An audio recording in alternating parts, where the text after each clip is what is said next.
So these are the soils which are available in our country in India in different states. We may know this is black soil, this is red soil, alluvial soil, sandy soil, mountain soil and laterite soil. These are the crops which we can grow in these soils, and these soils will provide a high nutritious power to these crops. Before we talk about the soils, we must know how soil is formed. So this is the formation of soil. You can see the layers: parent rocks, the weathering rocks, the subsoils and the topsoils. Topsoils have a layer of humus which provide the extra nutrition to the plants. Thank you. Namaste, myself Varnika CH from grade 9. Today I am going to explain about different types of cropping techniques. First we will come to crop rotation. In crop rotation, all the crops will grow simultaneously from season to season or year to year. For example, rice, mung bean and pulses. In monocropping, it is also known as single cropping. In this, only one type of crop is grown, for example, rice. Double cropping is also known as multi-cropping. In this, only two types of plants are grown, for example, pulses and oilseeds. Triple cropping. In triple cropping, only three types of crops are grown, for example, rice, jute and potato. Alley cropping. Alley cropping is a planting technique in which a small crop is grown in between of big trees, for example, potato. Mixed cropping. In mixed cropping, all the crops are mixed and grown in here, for example, turmeric and beans. Thank you. Hey ma'am, namaste sir. I'm V. Tanvi from grade 8B. This is my project cycle of farming. Indian farmers have to undergo a long big cycle to grow these crops. There are 13 steps which are included in farming. Some of them are land preparation, soil testing, seed selection, sowing, irrigation, fertilization, weeding, pest and disease control, crop growth, harvesting, threshing and processing, storage and marketing. This is my project by the Indian farmers. Thank you. Namaste, myself Pranavi Chandra from 9th grade. My project is about integrated farming. Here, integrated farming is the farming where 3 to 4 types of crops are grown simultaneously. Rearing of animals like hens, cows, buffaloes and fishes. Cow give milk which farmers can sell it in the market. Fishes are the extra income for the farmers. Hens are the major resources as it control pest in the farms, as well as it also give resources like hens, meat and eggs. Next, cow dung is used as the manure, and cow dung is also used for the biogas. Biogas is used for the cooking food and also for the fuel. Greenhouse farming. Greenhouse farming can also help to grow crops in any season. Thank you. Namaste, this is our project Smart Agriculture. We have done this using sensors and data analytics. So here we can see a scarecrow field, and here is a scarecrow placed in the area to be protected, and few wires are seen randomly placed around the scarecrow. When someone approaches the scarecrow and touches or disturbs the wire, it triggers a sound activated alarm. Here is a demonstration how it works. When we keep the hands towards the wind, the buzzer rings, and here is the rainwater harvesting, where collection of rainwater takes place for various uses, and it is also free from many contaminants. And here is a farm which displays agroforestry principles, and here is a cow shed where cows are gathered for milk production, and seed protection chamber where seeds are protected in light conditions, and animal husbandry where we can get reliable source of meat and milk products, etc. Thank you. Namaste. Today I would like to explain our project layers of atmosphere. The Earth's atmosphere consists of 5 different layers. Each has different characteristics. Coming to troposphere, it is the lowest layer where we live. Weather and clouds form here. Aeroplanes fly here because it is stable. Temperature decreases as we go higher. Coming to stratosphere, it contains the ozone layer which protects us from sun's harmful rays. The temperature increases as we go higher.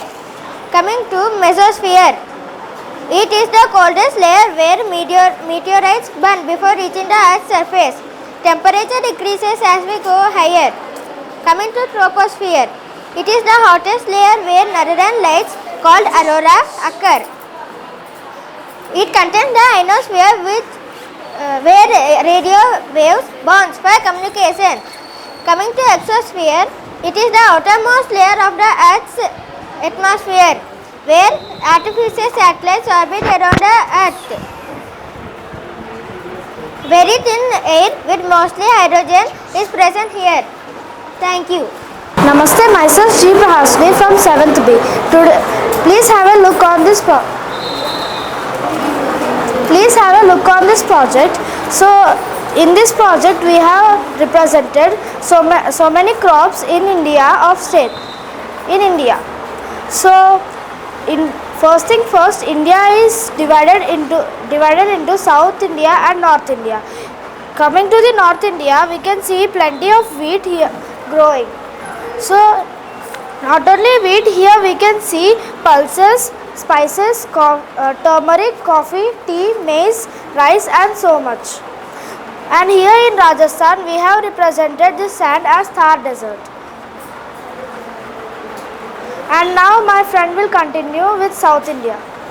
Coming to the South India, main crops of South India is rice, cotton and etc. In crops grown in Telangana and Tamil Nadu is rice, cotton, chilies and etc. Coming to the Kerala, crops grown in Kerala were medical plants And herbs. and medical plants etc. Coming to the Karnataka, in Karnataka pulses, chili and maize and turmeric. Coming to the Tamil Nadu has coffee, tea, turmeric and rice and so on. Thank you. Namaste sir, namaste madam. This is our project of Save Earth.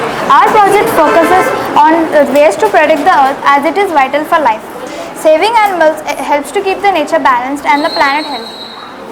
Use sustainable energy like windmill and also solar panels for reducing pollution. Following the 3 R's such as reduce, reuse and recycle helps to save resources and protect nature. Use public transport such as buses and also polling cabs for reducing pollution and increasing oxygen. Planting and saving trees helps to increase oxygen in the environment and also cool down the earth and clean the air. We should stop pollution. Because of pollution, many innocent animals like birds and even living beings like us are dying these days because of these sources like factories which are polluting the environment. Saving water ensures enough for future generations as there is a less amount of fresh water on our earth. We should avoid plastic for decreasing the pollution in the aquatic animals and also in the water bodies. Thank you. Thank you. Namaste everyone, I am Hardik Gangapur from 9th class and he is my friend Mokshit Nagapatu from 9th class. Today we are presenting our project on topic modern irrigation systems. We know that there are many irrigation systems used from olden times. The traditional irrigation system had many defects, like they were high costing for the farmers. Sometimes yielding were low, causing the deaths of farmers, and sometimes the yielding used more excess water than they needed. Now we are presenting many types of farming technologies which use modern types of irrigation, starting from drip irrigation. In Maharashtra, we know that the temperature is around 45 degrees and rainfall is very excess. Because of these two factors, the government took an initiative in which many years before the land were digged and over there the rainwater would be stored and that water can be used in the fields as drip irrigation. We know that the temperature is more, so drip irrigation is used. In this irrigation, the water can flow directly to the roots of the plant, making the less use of water and efficient use of water. Tank irrigation is not only used in Maharashtra, one more state of our South India known as Tamil Nadu. Tamil Nadu, we know that rainfall is very high in the months of November and December because of cyclonic movements in Bay of Bengal.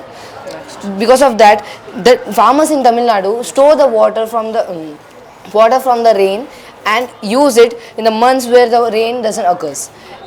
When we go to Punjab, the farmers in Punjab are rich because of the occurrence of Green Revolution, so they can afford the equipments required. And we know that the geographical use of Punjab is that there are many rivers flowing from Punjab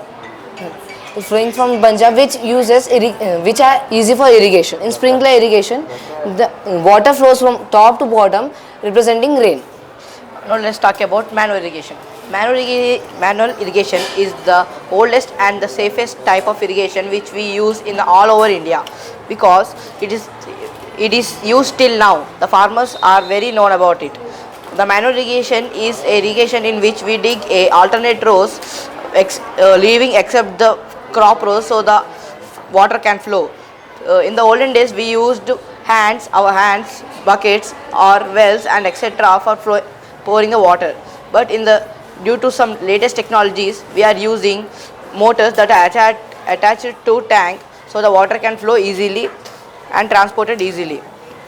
In the modern way, we can also keep a hole at the end of the field so the water can be reused and can go into the tank again and be for next day and some days or weeks without doing the wastage of water.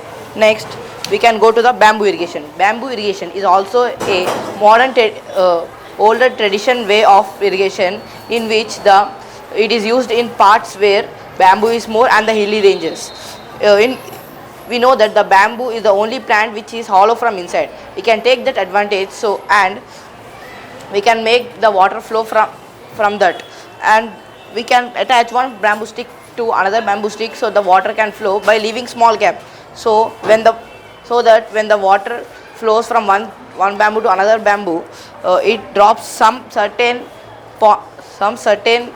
drops at the roots of the trees, so the plants get irrigated and the water continues fully to the mountain. Thank you.